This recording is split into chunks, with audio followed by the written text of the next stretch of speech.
প্রিয় দর্শক শ্রোতা ভাই বোনেরা, আপনাদের মনে আছে আমি প্রায় 1.5 মাস আগে অনেক বড় লাইভ করেছিলাম, লাইভে এসেছিলাম। সেই স্থলগুলি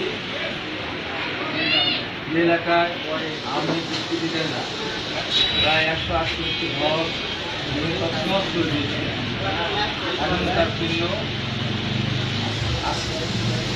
এখনো বিভিন্ন সাংবাদিকরা বুঝিয়ে নিয়ে যাচ্ছেন। এখন পর্যন্ত স্বাভাবিক অবস্থায় তারা ফিরে আসতে পারেনি। যেমন ঘরবাড়ি ভেঙে দিয়েছিল, দু-একদিন কষ্ট করে হয়তো কোনো করে বসতে চেষ্টা করছে, মানুষ এখন ঘর যেতে পারেনি। তো আমি আপনাদেরকে বলেছিলাম, দেখিয়েছিলাম সব। আজকে আমি সব কিছু দেখাতে চাই না, আমি শুধু সেই নৃশংসতার একটা উদাহরণ আপনাদের দেখতে চাই। নৃশংসতা কীভাবে হয়েছিল সেটিও আপনারা জানতে পারবেন। তো আমি এলাকা আবার এসেছি কমলাকে ব্যাপারে। তারপরেও যেহেতু আমার মন এখানে টানে, এই নৃশংসতা চিত্রগুলি দেখার ইচ্ছা লাগে, এই কারণে আমার কত অত্যাচারী ছিল, এটা মানুষ ছিল, সেই দৃশ্যগুলি বারবার আশেপাশে করে দেয়।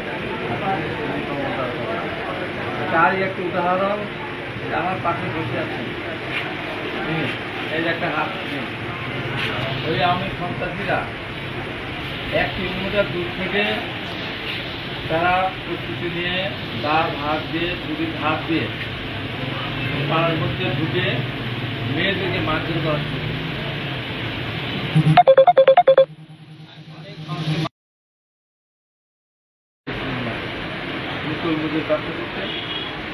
ঘটনার দিনে মেয়েদের উপর যখন অত্যাচার হচ্ছিল তখন কথা শুনে আসার সঙ্গে ওরা হাতে এক কোপ দেয়, এক কোপে দেখা হাতে পড়ে গিয়েছে। তারপর এই দেখেন, এই যে কি এদিক থেকে ছুরি দিয়ে ওইদিকে দাঁত দুটি চলে গিয়েছিল, অথচ এর মামলা এখন পর্যন্ত ঠিক মতো পুলিশ তদন্ত করা বা আসামিকে গ্রেপ্তার করা এই ধরনের কোনো কিছু আমার মতো চিন্তা ভাবনা করতে পারে। পক্ষান্তরে যারা মারতে এসেছিল এর ভিতরে পড়ে এই হাত কেটে পড়ে যাওয়ার পর সেখানে বাড়ির মহিলা যারা ছিল তারাও সেখানে রাস্তা ভর্তি করেছে, হয়তো স্পিড বেড়েছে, যে কোনো একটা ঘটনার মধ্য দিয়ে ছিল। এই ধরনের ঘটনা ঘটার পর ঘুরতে গিয়েছিল, পরবর্তী সময় হাসপাতালে যাওয়ার পরে মারা যায়।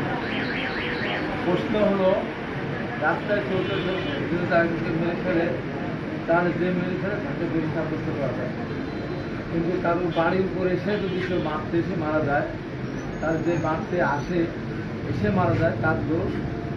যারা জীবন রক্ষা উদ্যোগ করতে গিয়ে যদি কেউ মৃত্যুমুখ করতে হয় তাদের দোষ কম বলে মনে করি আমি।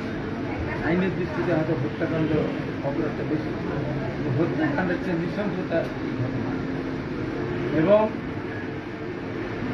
1 কিলোমিটার দূর থেকে এসে একটা বিরাট পাড়া, এই পাড়া সবগুলো মানুষ করে দিন যে এটার অপরাধ।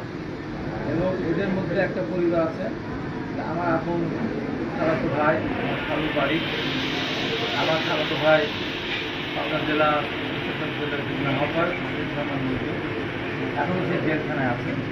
এই ধরনের একটা অপরাধে বা অপরাধ। অথচ এই যে বাড়িগুলি ভাঙচুর করবে, এতগুলি বাড়ি, এটা আপনারা দেখবেন, সারা পৃথিবী দেখবে খুব অচিরেই। এটা বাংলা এবং ইংরেজিতে দুটো ভাষাই এখানে প্রকাশ পাবে। পৃথিবী দেখবে যে আওয়ামী লীগ কি নৃশংস। আজকে অনেকে আওয়ামী লীগের জন্য মায়া কান্না করে, তারা বিভিন্নভাবে বলার চেষ্টা করে, দীর্ঘ অত্যাচার করছে, নির্যাতন করছে। ওদের নির্যাতন ইতিহাস আমি এই এলাকার সাংবাদিকদের মাধ্যমে তারা পৃথিবীর কাছে আমি তুলে ধরব। এই প্রশাসন, এই দেশের প্রশাসন, এখানে একজন সংসদ সদস্য ছিলেন, তার প্রত্যক্ষ পরোক্ষ নির্দেশের সহযোগিতায় দীর্ঘ 4 মাস ধরে এই এলাকাগুলি ভাঙচুর করা হচ্ছে। আমি আগে আপনারা দেখেছেন এই ভাঙচুরগুলি করানোর জন্য কোনো ঠিকাদার প্রতিষ্ঠানকে যে দায়িত্ব দেওয়া যেত যে 50 লক্ষ টাকাও এতগুলি ভাঙচুর করার জন্য সে রাজি হচ্ছে না। দিনের পর দিন ভাঙচুর করেছে, প্রশাসন কিছুই বলে না, নির্বিচার ছিল। এমপি সাহেব যেতেছে, আওয়ামী লীগের সরকার যেতেছিল। এই এলাকার যে সমস্ত বাচ্চাদের বয়স হয়তো 18 মাস 2 বছর, তাদের একটু একটু ভাষা মতো মনে থাকার কথা। তাদের স্কুল তো তারা যাওয়ার বয়স তাদের হয়নি, স্কুলে যারা গিয়েছিল তাদের স্কুলে যাওয়া বন্ধ হয়ে গেছে। এই এলাকা একটি মানুষও বাড়িতে ছিল না, একটি বাচ্চা শিশু বা বৃদ্ধ কেউ না, থাকার মতো পরিবেশ ছিল না। টিউবওয়েলগুলি কেটে নিয়ে তার ভিতরে মাথাটা পাইপটা কেটে তার ভিতরে ইটের কিছু ঢুকিয়ে দেওয়া হয়েছিল। বাথরুমগুলি ভেঙে দিয়ে ফ্যানের মধ্যে ইট ছেড়ে দিয়ে সব কিছু বন্ধ করে দেওয়া হয়েছে। ঘরের 3 হাত ফুটো করে, জানলা দরজা কিচ্ছু নাই, ইলেকট্রিক যে এইগুলি ছিল তারগুলি ছিল, ওয়ারিংগুলো ছিল, সমস্ত কিছু এমনভাবে নিখুঁতভাবে তারা তুলে নিয়ে গেছে, যেটা একটা সাধারণ মানুষকে সহজে করতে পারে, এত নিখুঁতভাবে তারা করেছে। সেই ঘটনার পরিপ্রেক্ষিতে এই যেসব প্রশাসন ছিল, তার এসপি ছিল, ডিসি ছিল, এসি ছিল, অ্যাডিশনাল এসপি ছিল, সার্কেল ছিল, ইএমএস সব ছিল, কেউ দেখতে আসে না, কেউ মনে করে নেই। তারা মনে করেনি যে এই একটা অন্যায়, এটা এত বড় অপরাধ। তারা মনে করেছিল আওয়ামী লীগ চিরদিন ক্ষমতা থাকবে, অতএব এগুলো দেখতে গেলে আমরা বিপদে পড়বো, আর দেখে তারা প্রয়োজনটাই বোধ করে। আমি আজকে এলাকায় এসেছি, আমি বলে যাচ্ছি আল্লাহ যদি আমাকে হায়াতে বাঁচিয়ে রাখে, এই ঘটনা যারা ঘটিয়েছে তাদেরকে বলেছি আমি যে আপনাদের বিরুদ্ধে কোনো ব্যবস্থাই নেওয়া হবে না। তাদের বাড়িঘর যেমন ছিল তেমন আপনি তুলে দেন, গাছপালা যেমন ছিল তেমন তো ফ্রিজ জীবনে বিক্রি করে খেয়েছেন, 2 বছর বিক্রি করে নিয়ে খেয়েছেন, বাড়ির ফ্রিজ আলমারি নিয়ে গেছেন, ভেঙে দিয়েছেন, চেয়ার কিচ্ছু নাই, মানে একটা চৌকি পর্যন্ত তারা ভেঙে দিয়ে গেছে। আমি তো ওইগুলি তাদেরকে করে দিতে হবে। এখনও তারা সেই দিকে নজর দেয়নি। তারা ভেবেছে এইভাবে পার পাবে, এইভাবে পার পাওয়া যাবে না, এইভাবে পার পাওয়া যাবে না, বারবার বলছে। আমরা যদি এই এলাকার মানুষগুলো মনে করতো আওয়ামী লীগের আমলে আওয়ামী লীগের নৃশংসতা ঘটিয়েছে, আমরাও করবো, আমরা করছি না। কারণ আমাদের দলের ভারপ্রাপ্ত চেয়ারম্যান আগামী রাষ্ট্রনায়ক জনাব তারেক রহমান পরিষ্কার করে বলেছেন, আপনার একটি হাতের কেটেও নাই, তাও আপনি আইন হাতে তুলে নেবেন না। আপনার বাবাকে মাকে হত্যা করে থাকে, আপনার হাতে আইন হাতে তুলে নেবেন না। আপনার ঘর বাড়িতে ভেঙে দিয়ে থাকে, আপনি এমনি ঘর বাড়ি ভাঙতে যাবেন না, আইনের প্রতি শ্রদ্ধা রাখবেন আপনারা। সেই কারণেই এই এলাকার মানুষ এই নৃশংস যারা মানবতার বিরোধী কাজ করেছে তাদের বাড়ি ঘরে হামলা করে নাই, তাদের সাথে ব্যবহার করে না, অথচ তারা এখানে এই এলাকার কোনো আসতে পারেনি। আমরা যদি এখন মনে করতাম বা এলাকার মানুষ মনে করতো তাদের বাড়িঘরগুলি যেমন বাড়িঘর তারা ভেঙে দিয়েছে তেমনি করা, এটা খুব সম্ভব ছিল। কিন্তু আমাদের নেতা যারা তারেক রহমানের নির্দেশে আমরা বিএনপি করি, এটা তো মানুষ, আমরা তো মানুষ, এই অমানুষতা আমরা দেখাতে চাইনি। তাই তাদেরকে আমি আবারও আমাদের বক্তব্য হয়তো আপনারা শুনবেন, হয়তো উপহাস করবেন, হয়তো বলবেন যে কী বলে গেল হয় হাবিব, এটা কিন্তু হবে, আমি এটা কিন্তু হবে না।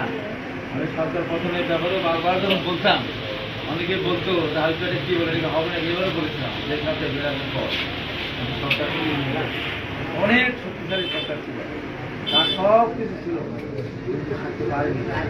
আপনারা যদি মনে করে থাকেন যে আপনারা এগুলি ক্ষতিপূরণ দেবেন না, এদের বাড়িঘর করে দিবেন না, এদের জমি জমা সব খাজনা দিয়ে টাকা খেয়ে টাকা ফেরত দিবেন না, গরু বাছুর বিক্রি করে খেয়েছেন সেই টাকা দিবেন না, গাছ বাছার বিক্রি করেছেন সেটা ফেরত দিবেন না, গাছের দাম দিবেন না, এটা মনে করতে পারেন যে ফিরতেই হবে। কিন্তু এইটা শুধু ঈশ্বরের মধ্যে সীমাবদ্ধ থাকবে না, পাবনার মধ্যে সীমাবদ্ধ থাকবে না, বাংলাদেশের মধ্যে সীমাবদ্ধ থাকবে না, এটা পৃথিবীর আনাচে কানাচে এই দুই মমতা তার পৃথিবীর মানুষ দেখবে।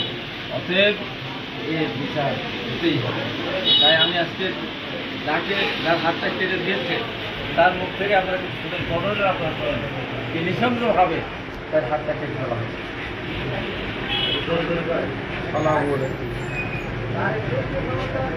আমি ধরেন তরমুজের ব্যবসা করি, তরমুজ লাভ আসবে, এর ভেতরে আমার ছেলে আসে বললে যে আব্বা বড় মার আর সাজি মার মাথা কাটি থাকবে না, টল টপ কাটি ফেলা দেবে, আর একজনের হচ্ছে মাথা কাটি ফেলা দেবে। তখন আমি দড়িতে দড়িতে গ্যালাপ থেকে দিই, আমার এসে ভাইবার যাওয়ার পরে আমি ওদের আল্লাহ দোয়াই দিলাম, দেখ তোরা ভাজবার থেকে ফাঁসি দাও তোরা না আল্লাহ তোর পর নারাজ হবে, কিন্তু তোরা ক্ষতিগ্রস্ত আমারও করেছে, তোরা ক্ষতিগ্রস্ত হয়েছে, চলে যাও। এরপরেও যখন ওরা ঘুরতে করতেই মনে করেন যে আমার হাতের বার কোপ মারি হাত কাটি ফেলা থেকে জল কাটি ফেলাচ্ছে, দাঁত মাছ কাটি মানে দুই বাড়ি দুটি হয়ে গেছে, দুটি দাঁত পড়ে গেছে, চারটি দাঁত সিলাই করে রাখেছে। আমি এখনো খুব কষ্টে যাবি রাখি, আমি তো পারি ডাক্তারের টাকা দিচ্ছি, গরিব মানুষ থাকে না, 2 লাখ টাকার উপরে আমার ডাক্তার বাড়ি চলে গেছে। তারপরে তো আমার শান্তি নাই, আল্লাহ শান্তি দিয়ে আল্লাহ ভালো।